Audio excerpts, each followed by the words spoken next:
laporan, bukan laporan, itu point form saja.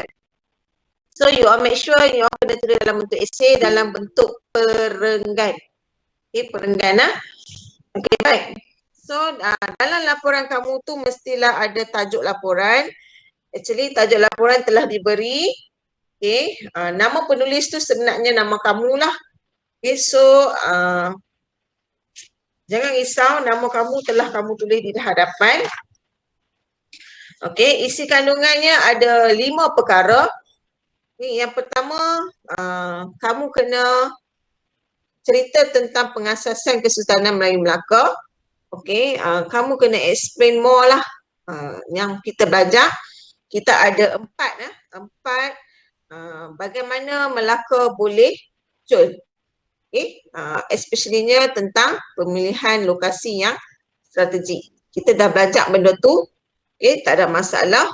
Dan yang kedua, you all boleh tengok sini ya, apa yang saya cakap ni semua dekat sini. Okay, yang kedua adalah tentang faktor-faktor kegemilangan. Yang ini juga saya sudah selesai sebelum cuti hari itu tentang 3 faktor kegemilangan, iaitu kepimpinan raja, okay, sistem pentadbiran dan sistem perundangan. So 3 faktor ini saya telah selesaikan. Jadi saya harap you all faham dan you all mampu menulis dalam bentuk esei apakah penulisan tentang kegemilangan Kesultanan Melayu Melaka ni. Okay, yang ketiga adalah cara-cara pembentukan empayar serta kepentingan pembentukan empayar. Okay, yang ini kita akan go through for the next class. Okay, tapi kamu boleh start dululah. Okay, sekejap lagi waktu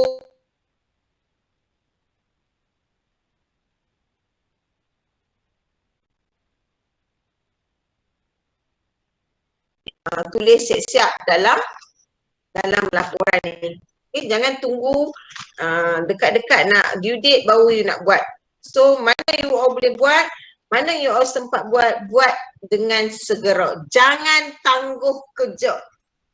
Itu selalu saya bagi tahu you all. Okay. Kemudian yang keempat adalah tentang keburukan pembentukan empayar melalui ketenteraan. Okay, keburukan ni semua orang tahu. Kalau kita nak dapat tanah jajahan, kita nak kuasai sesuatu kerajaan, okay, kalau melalui ketenteraan kita akan mempunyai banyak keburukannya. Okay, yes, tajuk dia Empayar Kesultanan Melayu Melaka. Okay, sama tajuk kat depan ni. Okay, sama tajuk depan. Okay, so keburukan pembentukan empayar melalui ketenteraan ini, kalau kelas saya dah selalu terangkan semasa tajuk Tamadun India, di mana kerana kerana Asoka ni dia terlalu excited meluaskan empayar dia melalui ketenteraan, akhirnya pada peluasan empayarnya di Perang Kalinga, mereka mendapat banyak kesan negatif daripada ketenteraan. So saya harap awak ingat lagi lah. Apa keburukan dia, seperti kehilangan banyak nyawa, kemudian banyak kehilangan banyak nyawa, kemusnahan harta benda, menyebabkan keburukan inilah Asoka dia telah menukar cara meluaskan empayarnya dengan penyebaran agama. Ini nombor 4. Yang kelima adalah iktibar. Iktibar itu adalah pengajaran. Pengajaran daripada pembentukan empayar Melaka ni. Apa yang you all dapat? Kemudian kamu kena buat rumusan. Rumusan ni awak kena ceritakan keseluruhan berkaitan dengan apa yang kajian yang awak telah tulis. Alright? Okay, sekarang saya akan share something dekat kamu, okay, tetapi kamu hanya rujuk kerangka pelaksanaan ini sahaja. Okay, kamu rujuk ini, tetapi saya akan share kamu benda yang lebih detail lah. Alright.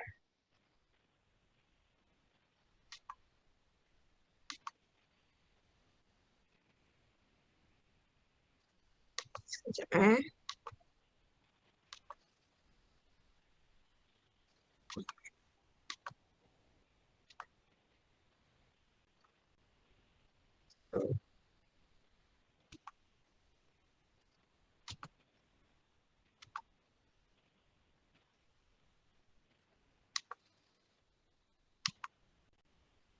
Okay. Adakah kamu boleh nampak apa yang saya share sekarang?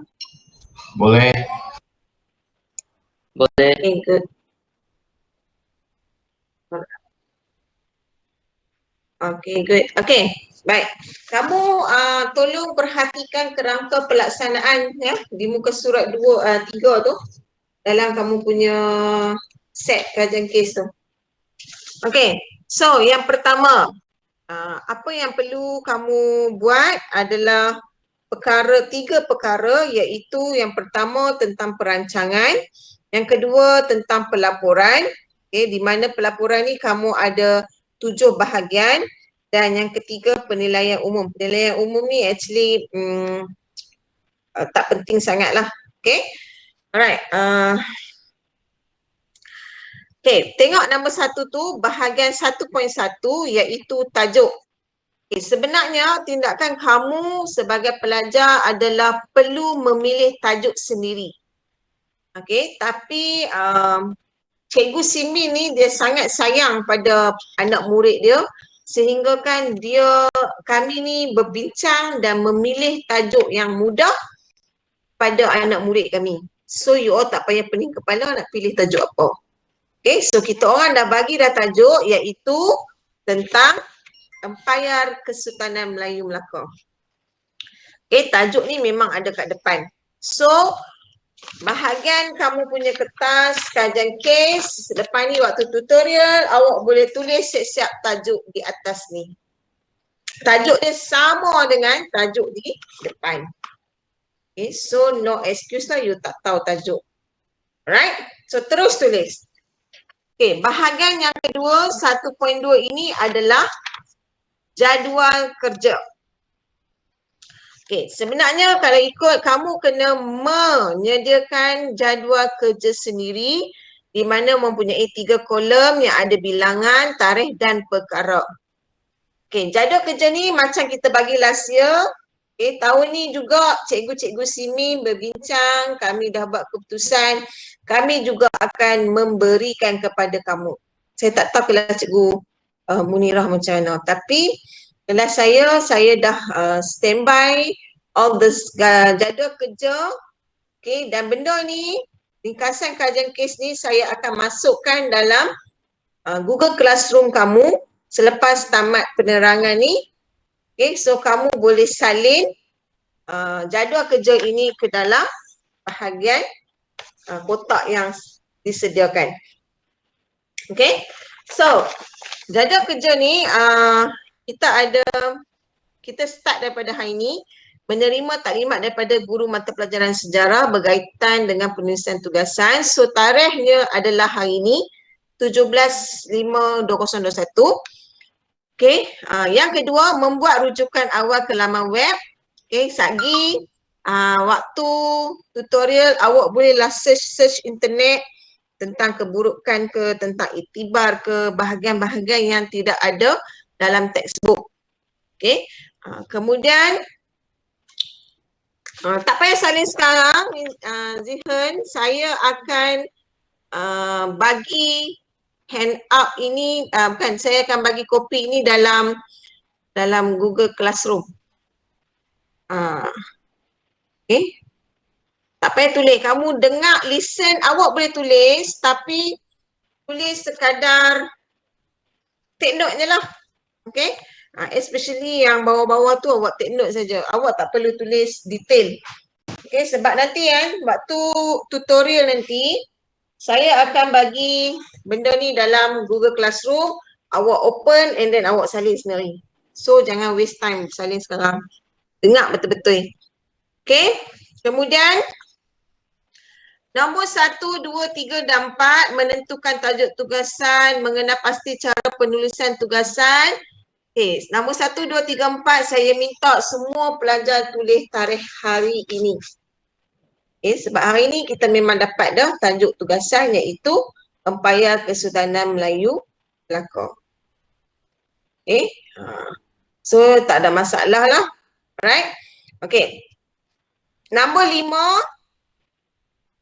Sampailah nombor 14. Okay. Sila tulis tarikh sendiri sepanjang tempoh sehingga 25 Julai. Maknanya, nombor 5, 6, 7, awak tulis draft awal, awak tulis bahagian pengenalan ni, semua ni awak tulis tarikh sendiri. It's up to you, either you want to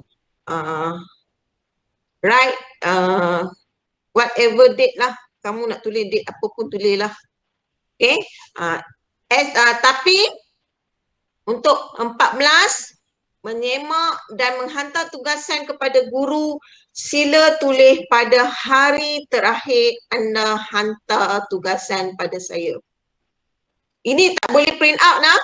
Saya ulang, tak boleh print out. Saya bagi soft copy ni dalam Google Classroom. Awak tak boleh print out. Kamu kena tulis dengan tangan dalam bahagian yang cikgu dah fokus state ni. So, tarikh pun tulis dengan tangan. Jadi, hari terakhir awak hantar, awak tulislah tarikh yang bagi nombor 14. Kalau awak hantar sebelum 25 Julai, sebelum 25 hari bulan 7, awak tulis tarikh yang awak hantar. Jangan tulis 25 bulan 7. Okay. Tapi kalau awak hantar the last day is 25th July, then you write 25th. Kalau awak hantar selepas 25 bulan 7, tulislah selepas 25 bulan 7. Tapi markah kena tolak lah. Okay. Okay. Clear? Jadual ni saya akan bagi dalam Classroom. Semua pelaksanaan tugasan kajian kes perlu ditulis dengan tangan, handwriting. So please make sure you punya handwriting is good. Okay, saya tak minta cantik tetapi kemas. Jangan cincai-cincai macam cacing. I don't want it. Saya nampak macam tu, you hantar, saya suruh you tulis semula. Okay? Okay. Next, kita tengok panduan.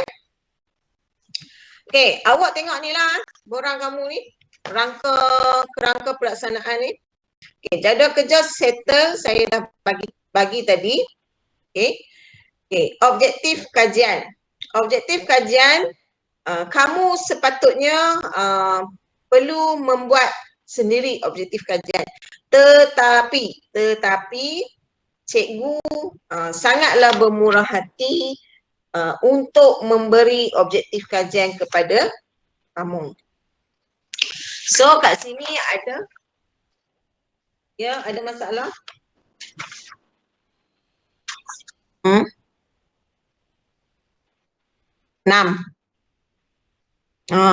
Okay. Ada 3, ada 6. Okay, baik. You tengok, you punya ni, kamu pandai-pandai edit lah. Okay. Saya memang 6 ni adalah benda yang semua kita nak capai dalam kajian kita. Okay, ruang dia sangat sikit. So, awak boleh adjust lah. Bawah ni lagi. Bawah masih ada ruangan kan? So, awak adjust lah. Okay. Macam nombor 1 tu, dia tulis apa? Menyebut pemilihan lokasi yang sesuai kan? So, saya rasa kalau awak tulis pun dia tak makan sampai 2 line, betul? Dia pakai 1 line je. Jadi, line kedua tu awak tulislah nombor 2. Faham maksud saya?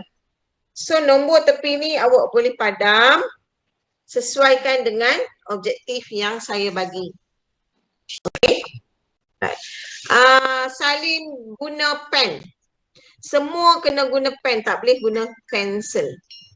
Dan ink printer pun tak boleh guna. Okey, guna pen. Okey, kemudian benda ni pun saya akan bagi dalam Google Classroom. Kaedah kajian pun sama. Okey, dekat sini saya ada bagi 5. Okey, awak boleh nombor 1 tu membuat penyelidikan buku teks sejarah tingkatan 2, KSSM dan bahan ilmiah ni wajib nombor 1. Okey, yang kedua melayari laman sesawang. Okey, internet lah. Okay, so memang kamu kena search internet dalam poin yang berikutnya. Okay, menonton video. Okay, kalau awak rasa awak tak menonton video, you no need to write. Tak payah tulis. Membuat rujukan dokumen di perpustakaan. Okay, kalau awak rasa awak nak tulis, tulislah. Okay, dan yang terakhir, bimbingan daripada guru mesti tulis. Okay, maksudnya membuat rujukan dokumen di perpustakaan dengan menonton video, awak boleh pilih sama ada nak tulis atau tidak. Okey, kalau awak ada menonton video, tulis. Cikgu, sama juga cikgu, dia ada 3 je. Pandai-pandailah hampa tambah bawah ni. Kalau you all nak letak 5 pun lantak lah. Okey, tak ada paksaan. Alright? Okey. Okey, menetapkan tajuk. Alright. So, dekat tajuk ni, awak tulislah tajuk dekat sini. Kegemilangan, perluasan, upaya kesultanan Melayu Melaka. Dekat 1.1 ni. Okey, 1.1 awak tulis tajuk kegemilangan perluasan empayar Kesultanan Melayu Melaka. Setakat ada soalan? Question, please.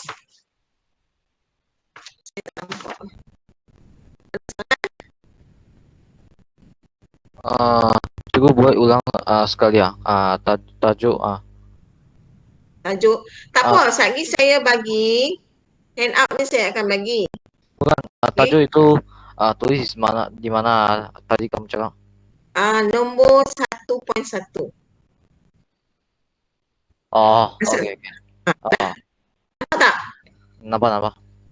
Kat atas tu kan, awak tulis kat situ. Okey. Masih nampak lagi apa yang saya share? Ya. Okay, good.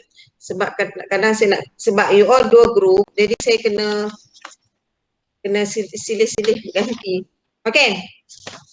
Kita masuk 2.1. Okay, bahagian pelaporan ya. Yang pertama bahagian pengenalan. Semua orang buka bahagian ni ya, senang. Bila saya habang nak rujuk mana, you tulis terus page dia dalam textbook. Okay. Okay, so 2.1. 2.1 ni kamu kena tulis penulisan tentang pengenalan latar belakang pemilihan lokasi Kesultanan Melayu Melaka. Yang ni kita dah belajar, okay. Ada 4 sebab kenapa Parlimen Suara memilih lokasi di Melaka. Okay, so kamu boleh rujuk buku teks muka surat 72 dan 73. Sila take note benda tu supaya senang nanti awak nak cari. Mana saya punya pensel? Okay. Alright. So, pengenalan sila rujuk muka surat 72 dan 73 buku teks. Okay, buku teks. Jadi kat sini awak kena bagi tahu, okay, explain kenapa Parlimen Suara memilih Melaka sebagai lokasi yang strategik. Okay, tolong buat dalam bentuk esei. Okay, itu bahagian pengenalan. Okay, bahagian 2.2. Okay, bahagian 2.2 adalah menjelaskan tentang faktor-faktor Kesultanan Melayu Melaka dengan terperinci, tepat serta menunjukkan pengetahuan dan pemahaman yang sangat luas terhadap fakta sejarah. Okey, dalam bahagian ni kamu boleh rujuk buku teks muka surat 74 dan 75. Okey, di mana kamu kena explain. Kalau kamu kata faktor kegemilangan Melaka dari segi kepimpinan raja, apa yang kamu kata pimpinan raja tu bagus, hebat.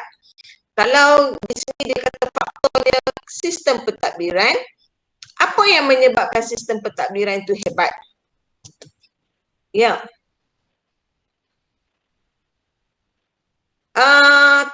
Terbuka sehingga habis point.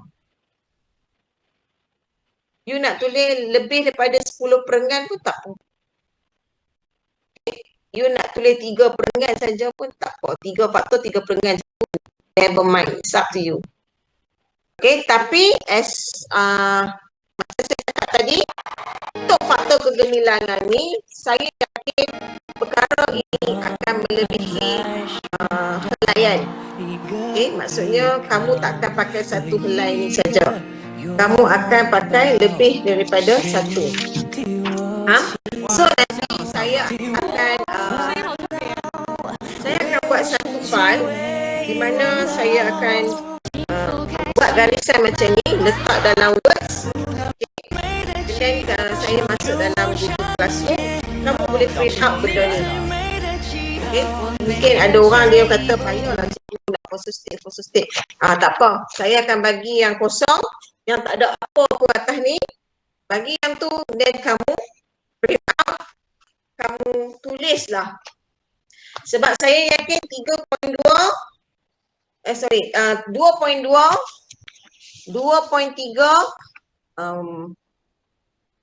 dan 2.2 dan 2.3 ini adalah benda yang complicated. Dia banyak isu. Okay, so awak boleh tulislah. Tapi saya tak nak awak tulis peranan yang unggul, awak tulis bla bla bla bla. Daulat dan alat kebesaran bla bla bla. Kewibawaan bla bla. Saya nak kalau awak smart lah. Kalau kamu tu cerdik, kamu rumuskan apa yang dikatakan faktor kegemilangan Melaka dari segi kepimpinan raja. Maknanya awak concludekan satu benda itu kepada explanation. Tak payah terang terlalu detail, tetapi at least bila kita membaca, kita tahu, oh kepimpinan raja ini bermaksud raja itu mempunyai satu tempat yang tertinggi. Okey? Tempat yang tertinggi dan dia punya sikap ataupun peranan dan tanggungjawab seorang raja itu telah dilakukan dengan baik. Okay? Saya tak mau use salin dalam teks. This is not kajian kes, tapi kajian salin. Okay? Kes salin. Bukan kajian kes, tapi kes menyalin. So, awak baca balik faktor kegemilangan tu, awak baca tentang kepimpinan raja, and then you explain dalam satu muka surat. Faktor kegemilangan. Macam sistem pentadbiran. Okay. Sistem pentadbiran ni dia menggunakan sistem pembesar 4 lipatan. Apa dia sistem pembesar 4 lipatan tu? Kenapa dia wujudkan sistem-sistem pembesar ni? Okay. So kalau nak mudahkan kamu jawab benda itu, kamu kena selalu tanya soalan dan kamu jawab dulu. Dia lebih kurang macam ni lah, macam Raja Perwan cakap tadi. Dia lebih kurang macam ni. Benda ni kamu tak detail dalam textbook untuk terang, tetapi kamu jawab macam you jawab exam. Exam you bukan jawab semua faktor dalam ni kan. Bukan kamu jawab semua.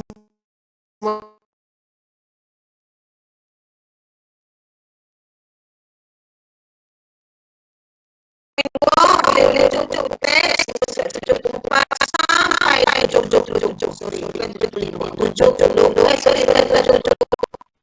sampai 79.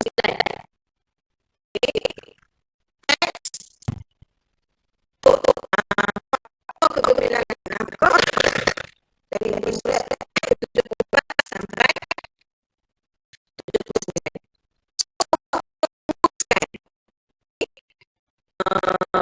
Ayat sendiri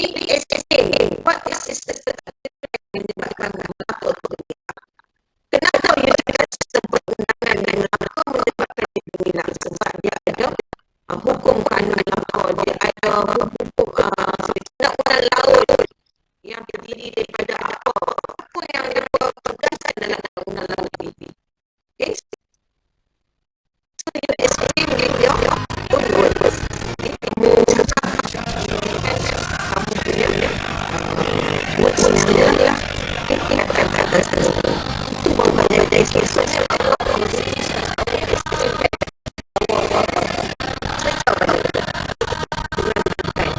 Kan dengan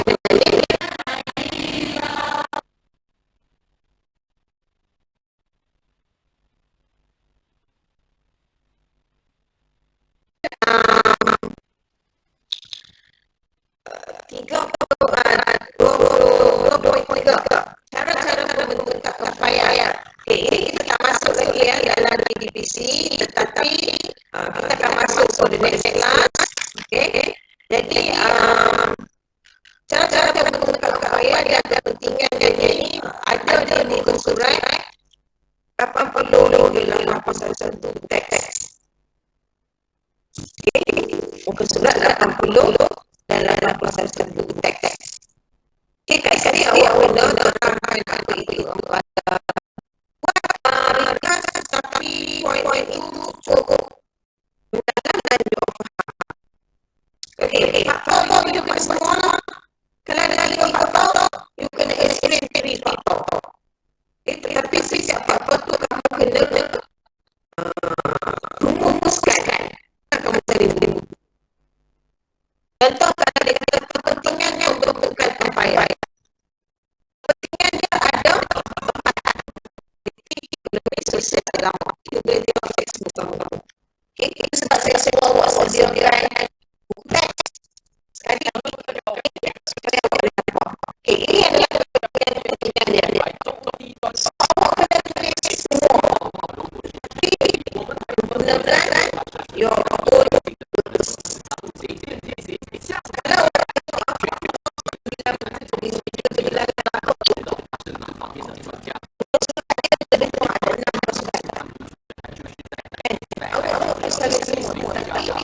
Kalau rumuskan jadi satu poin sahaja. Macam sahaja satu penjelasan explanation.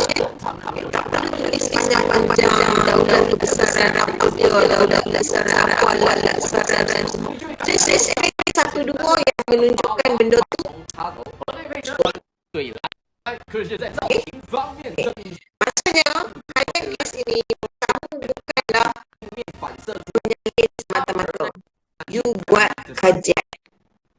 You baca, you buat kajian. You tulis dari hati kamu. Itu kajian. Macam kita buat kajian research tentang kenapa pelajar zaman sekarang tak suka tulis nota. So you buat kajian. You nampak dari pemateri kamu, you kena tulis. Okay, macam dekat universiti, kajian ni kita panggil research. So research ni, you kena write with your own words, your own opinion. Awak punya pendapat sendiri melalui pembacaan. Okay? Penulisan sendiri melalui pembacaan. Bukan salin semua setui dalam buku teks. This is not kajian. Okay? Tolong faham masuk kajian. Macam last year kamu buat kajian kes tentang tamadun Cina, you copy ketui-ketui. Semua copy ketui-ketui itu dalam teks. This is wrong. Ini adalah kajian yang salah. Okay, so that's why moment tu ni kita bagi mereka buat soalan lain. Mereka nak tengok soalan kakak-kakak, abang-abang last year. Saya kata tak ada, relax. Sebab mereka semua salin. Kalau you nak tengok mereka buat, you tengok buku teks saja. Okay, so sekarang ni saya nak ajar kamu macam mana kamu buat kajian kes. Kajian kes ni maksudnya perkara yang kamu baca, kamu kena sendiri. Okay? Okay. So 2.3 cara-cara pembentukan empayar. Okay. Kamu kena bagi tahu lah. Right. Baca sikit and then explain. Okay, yang ini kalau you all nak tunggu cikgu ajar pun tak apa. Sebab benda ni panjang lagi sampai bulan 7. Okay, so buat dulu benda-benda